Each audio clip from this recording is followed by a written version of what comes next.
nosso objetivo precisamos desenvolver um modelo de IA para prever a eficácia de medicamentos para doenças do coração. Beleza? Então, bora resolver essa parada aqui. Antes de mais nada, eu vou trazer aqui alguns pacotes para você, tá bom? Então, bora instalar uns pacotinhos aqui. Eu vou instalar só o LightBM, que é o algoritmo que a gente vai utilizar, que vai nos ajudar a fazer esse trabalho preditivo, e o GDown, que é para ele já se conectar aqui com a base de dados que está hospedada no Google Drive, beleza? Então, simples assim. Esse pedaço do script, eu estou usando o GDown simplesmente para ele ir lá nesse link, né? Então, imagina que você tem aí o seu Drive, né? Tá compartilhado aí com a sua empresa e você está armazenando os dados aí no Drive. Então, essa é uma forma de você ir lá e se conectar com ele sem precisar fazer o download na sua máquina, aquela coisa toda, né? Você faz o download aqui próprio na VM e aí você já se conecta, beleza? Então, ó, eu vou mostrar para você aqui quais são as features que a gente tem aqui desse dataset, beleza? Então, ó, a gente tem um registro aqui de 4.898 entradas, né? Ou seja, nós temos uma observação aqui de 4.898 registros aqui, com informações de dosagem de beta-bloqueador, dosagem de diurético, dosagem de anticoagulante, tudo dosagem, tá vendo? Por quê? Porque é os componentes dos remédios para desenvolver aquele medicamento que tem a melhor eficácia, beleza? Então, ó, essa eficácia aqui, ele é um nível que vai de 0 a 10, depois a gente vai fazer um cut aqui, um corte para dizer que, cara, maior que 5 a gente vai considerar como uma parada eficaz. Poderia mudar esse cut aqui. Tudo depende, é claro, do que você está desenvolvendo.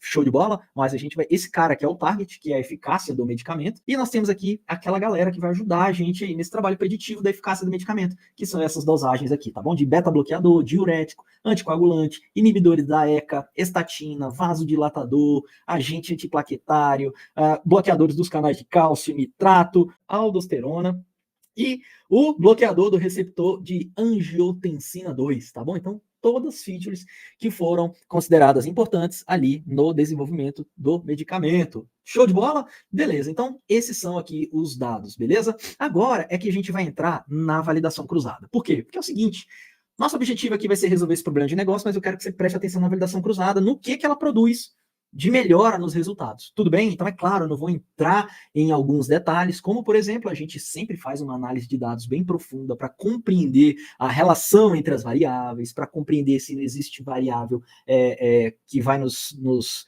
fazer com que a gente cometa problemas da multicolinearidade. A gente precisa fazer aquela análise de valores ausentes, de duplicidade. Cara, estamos pulando essa parada toda, tá bom?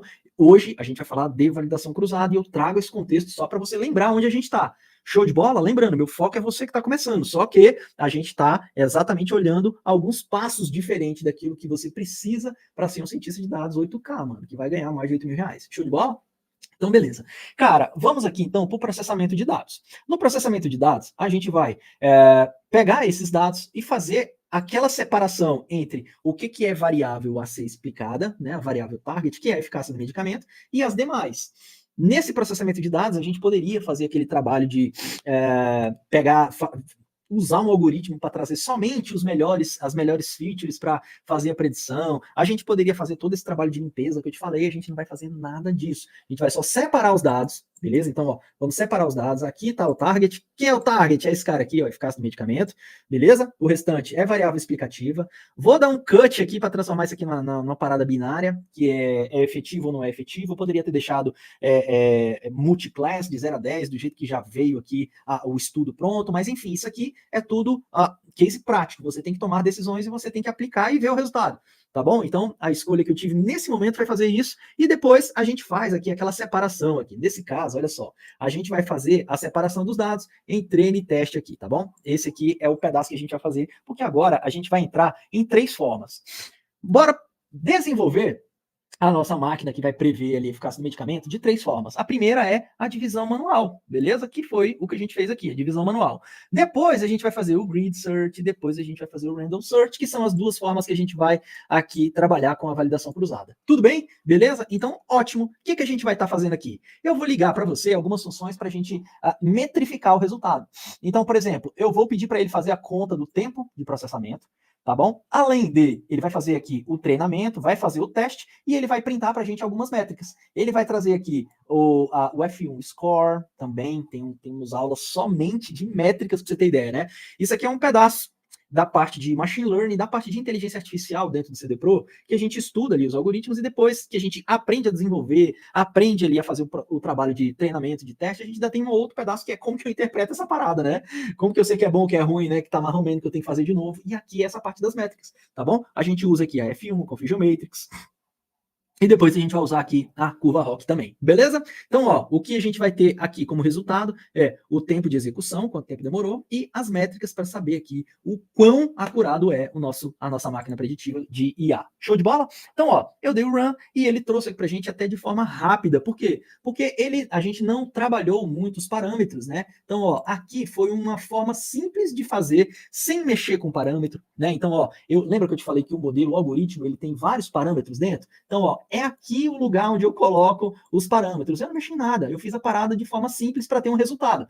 E se eu precisar, é lógico, aí sim a gente vai melhorar o resultado. Com o quê? Com o ajuste de hiperparâmetro, né? Aplicando técnicas de validação cruzada aqui com os folds que a gente vai aplicar nos dois aqui embaixo. Então, é isso que a gente vai fazer, beleza? Então, bora pro resultado. O que a gente fez?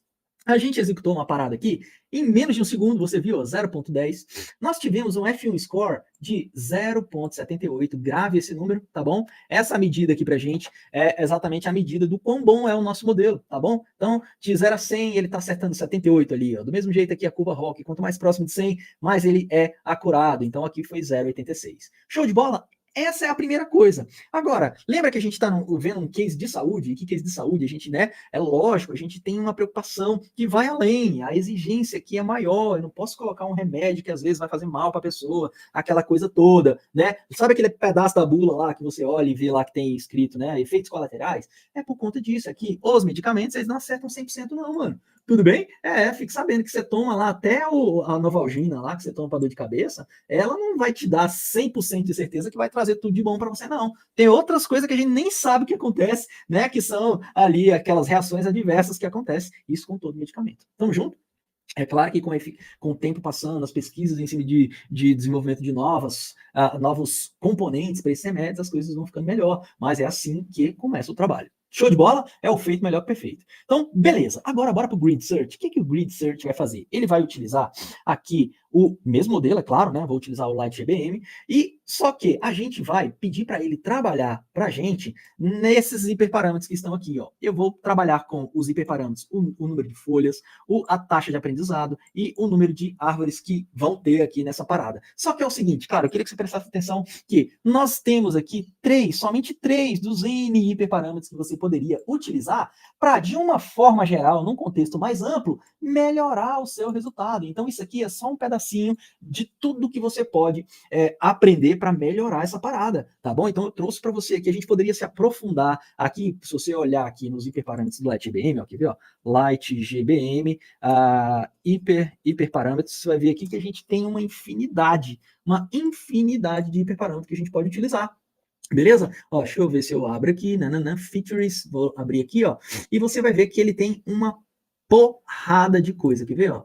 Ó, a gente tem aqui, cadê, feature, experimentos, parâmetros, pum, tá aqui, ó, o core dos parâmetros. Então, cada coisinha que vai descendo aqui é um parâmetro para você trabalhar. Cada coisinha que você está vendo aqui. Tudo isso aqui são parâmetros que você vai trabalhando, vai configurando, beleza? Aqui é a learn rate que a gente vai trabalhar, beleza? Ficou pequenininho, mas enfim, aqui está a aba de parâmetros. Depois você dá uma olhada aí. Ou seja, para esse algoritmo, eu estou olhando três parâmetros, tá bom? Dessa infinidade de parâmetros que tem aqui. É claro, depois você precisa compreender melhor como que trabalha esse LightGBM, quais são aqueles parâmetros que você, né, que está iniciando, precisa usar, porque, é claro, tem muitos que você talvez nunca use na vida, mas é claro, se você está procurando melhorar a sua acurácia aí, né? Então, cara, bora aprender aqui o que tem de bom. Beleza? Então, ó, nós vamos usar o Grid Search, tá aqui o Grid Search, ele vai receber esses parâmetros. E, ó, lembra que a gente faz aquela fatia que eu te falei? Que lá no outro nosso estava fatiado em 7? Aqui a gente fatiou em 5, ó.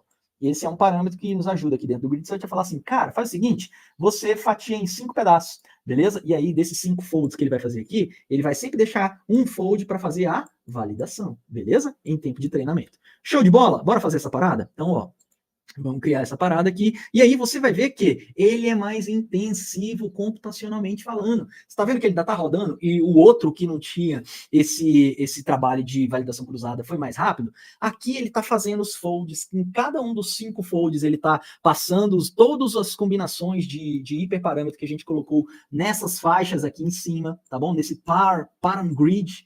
Então, todas as faixas estão aqui, então ele demora um pouco mais do que o método tradicional, que foi simplesmente dividir que a gente fez anteriormente, né? Que a gente teve ali um resultado de 70 e poucos por cento. Aqui, grandes chances são que por ele compreender melhor os dados, pelo fato de estar fazendo a validação cruzada, de estar trabalhando ali de forma exaustiva os hiperparâmetros, que é isso que o Grid Search faz, né? E por isso ele é considerado um pouco mais intensivo computacionalmente, né? Porque ele está treinando, conhecendo cada fatia de dados e está também colocando cada uma de forma exaustiva dos tipos dos limites dos hiperparâmetros que a gente colocou aqui em cima. Então, por exemplo, ó, aqui nós temos o número de estimadores, né? Então, ó, eu tenho 100, 200, 300 e 2.000. Isso aqui são as árvores de decisão que tem dentro desse algoritmo, né? Então, eu estou treinando primeiro com 100 árvores, depois a gente vai lá, treina com 200 árvores, depois a gente vai lá e treina com 300 árvores, depois a gente vai lá e treina com 2.000 árvores, beleza? E aí, ainda tem essa combinação aqui, ó. Eu estou treinando com a learning rate, né? A taxa de aprendizado, a velocidade do aprendizado de 1%, de 10%, de 20%, de 30%. E depois eu estou treinando com 10 folhas no final, 20 folhas, 30 folhas, 40 folhas e assim sucessivamente, tá bom? É claro, esses detalhes você vai aprendendo aos poucos à medida que você vai conhecendo os algoritmos, tudo bem? Então, ó, o que a gente tem aqui, ó? Presta atenção, a gente conseguiu melhorar nada, foi 76, né? 76, 4% aqui nessa parada, né? No F1 Score. E a gente melhorou 2% na curva ROC. Então, ó, indiscutivelmente, a gente está falando de 2%. Ah, Eduardo, só isso, né? Demorou mais. Olha o tempo que demorou para executar essa parada. Demorou 105 segundos. Ou seja, foram quase 2 minutos para rodar essa parada, Eduardo. E a gente está falando aqui só de 6.000 registros, né? De alguns hiperparâmetros. Então, se eu colocasse mais hiperparâmetros, essa parada ia demorar muito mais, né? E aí que tem aquela história do trade-off que eu te falei. O que é mais importante aqui, né? É você realmente ter uma saída assertiva ou você ter simplesmente um resultado que precisa ser mais rápido, né? Em detrimento de ter um resultado melhor. Então, tudo isso são escolhas que o cientista de dados vai tendo junto com a sua equipe, beleza? O que mais, cara? Aí, o que a gente olha aqui? A gente vai ver aqui agora que a gente tem o Random Search. Nós tivemos aqui o Grid Search, o método tradicional e agora bora para o Random Search. E você vai ver que o Random Search, ele também, é claro, ele vai ser intensivo também, né? Porque ele vai estar olhando cada um dos parâmetros que estão aqui também, que são idênticos ao Random Search. Eu deixei os mesmos parâmetros, só que você vai ver que ele é mais rápido, ó, já rodou. Então, ó, ele demorou 14 segundos. Né? E ele trouxe aqui para a gente quais foram os melhores parâmetros para ele. Só que, tá vendo que o Random Search, ele trouxe aqui levemente abaixo do Random Search, do Grid Search. Então, dá uma olhada, 0,87. E aqui, quando a gente olha aqui está o 0,88. O Grid Search foi melhor nesse caso. O F1 Score, 0,803, e aqui foi 0. Então, ó, o Grid Search foi melhor.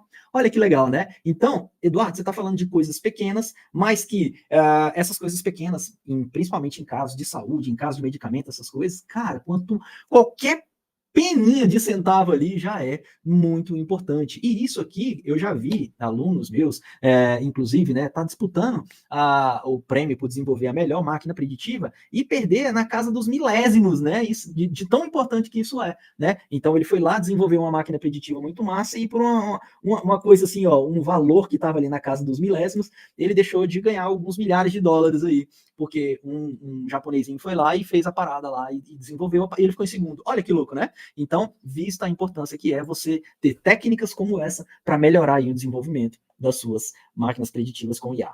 Show de bola?